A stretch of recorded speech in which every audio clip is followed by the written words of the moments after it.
Hello, we are the City of Milwaukee Election Commission. In this video, we are going to demonstrate step-by-step how to register a voter on Election Day. The first step in assisting a voter to register on Election Day is to ask the voter for their full address and use a tablet or parameter guide to confirm the voter is at the correct voting site. To use the tablet, first turn it horizontally. Press and hold the left side button for 5 seconds to turn the tablet on. Wait for the tablet to boot. The Voting Ward Inquiry icon will automatically appear. Select the icon. Then, tap the keyboard icon on the lower right-hand corner of the tablet screen. A keyboard will appear.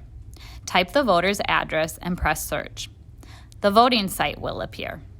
Use this to determine if the voter is at the correct voting site or if they need to be directed elsewhere. Step 2 is to ask the voter to present their proof of residence and photo ID. Note: any voter that completes a voter registration application on Election Day must provide a proof of residence document. An acceptable proof of residence document must include the voter's current and complete name and the voter's current and complete residential address. Please note that a P.O. box is not an acceptable address. Additionally, it must be included on Wisconsin's list of acceptable proof of residence documents. For a complete list of acceptable proof of residence documents and date requirements, see the Acceptable Forms of POR section of your Election Day manual. It is also important to note that electronic versions and copies of proof of residence documents are acceptable. Step 3 is to verify the voter's identity from the acceptable form of photo ID they provide. In addition to being on Wisconsin's list of acceptable photo IDs, an acceptable photo ID must include the following: an expiration date that is acceptable based on the type of ID, a photo that reasonably resembles the voter, and the voter's current and full name. Do note that a Wisconsin state ID or driver's license can be used as a proof of residence document and photo ID if it is unexpired and has the voter's current name and address on it. Step 4 is to have the voter complete the voter registration application boxes 1 through 9. At minimum, the voter needs to review and check all 4 qualification boxes, provide their last name, provide their first name, provide their date of birth, provide their street address, including apartment or unit number, provide an identification number. Regarding identification numbers, if the voter has an unexpired Wisconsin state ID or driver's license, this will be their identification number. They will also need to provide the expiration date, which again cannot be expired. If the voter does not have an unexpired Wisconsin state ID or driver's license, they will provide the last 4 digits of their Social Security number. The final thing a voter needs to do is sign and date the form. Suffixes, middle names or initials, phone numbers, email addresses, mailing addresses, and prior registration information are all helpful but are not vital to processing the application. Step 5 is to compare the voter's name and date of birth to the ineligible voter list. The ineligible voter list is a list generated by the Department of Corrections that shows all individuals in the ward who are currently out of prison but are still completing the terms of their felony sentence and are unable to vote.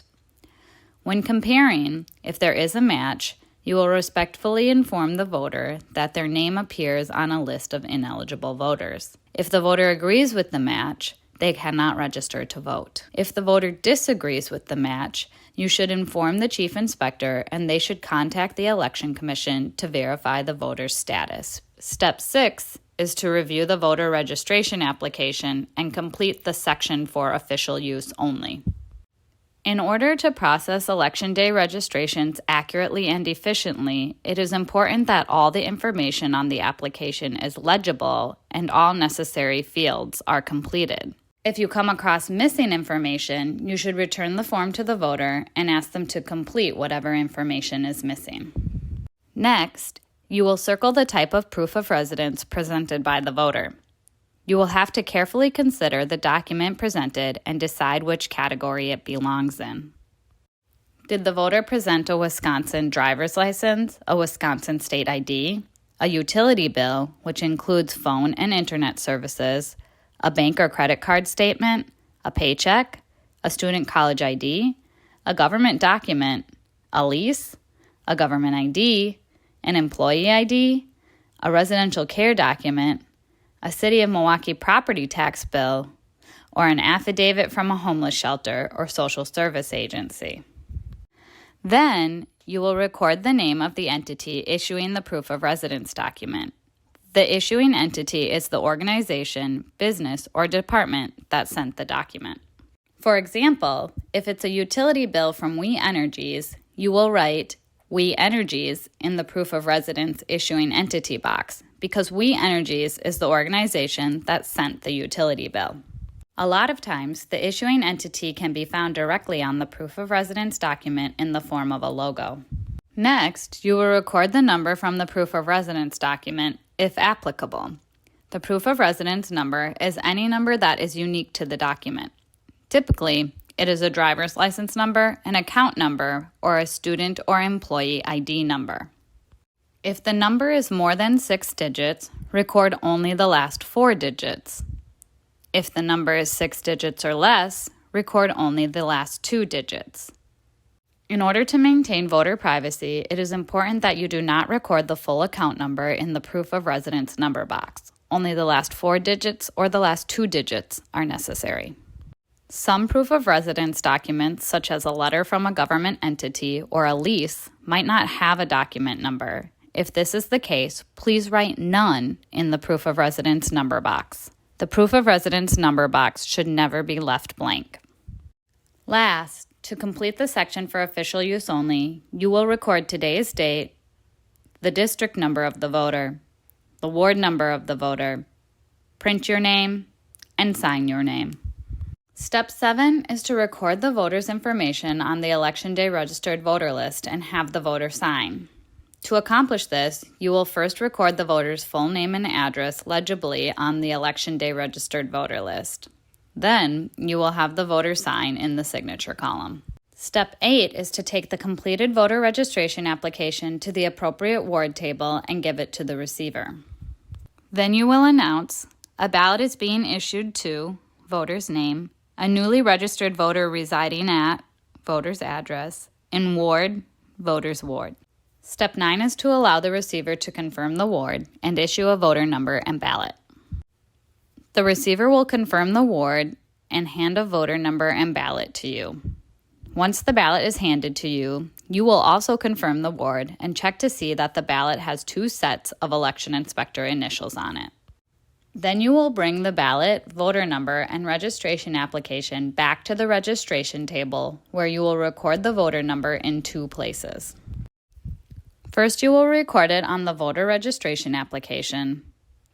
Then, in the voter number column on the Election Day registered voter list. The 10th and final step is to issue the ballot and voter number to the voter, offer a ballot privacy shield, and tell the voter to give the voter number to the machine attendant after inserting their ballot into the DS200 voting machine. Remember to consult your chief inspector, your registrar resource packet, or your Election Day manual if you get stuck at any point on Election Day. Thank you for watching this video and doing your part to ensure that the City of Milwaukee administers fair, accurate, and transparent elections.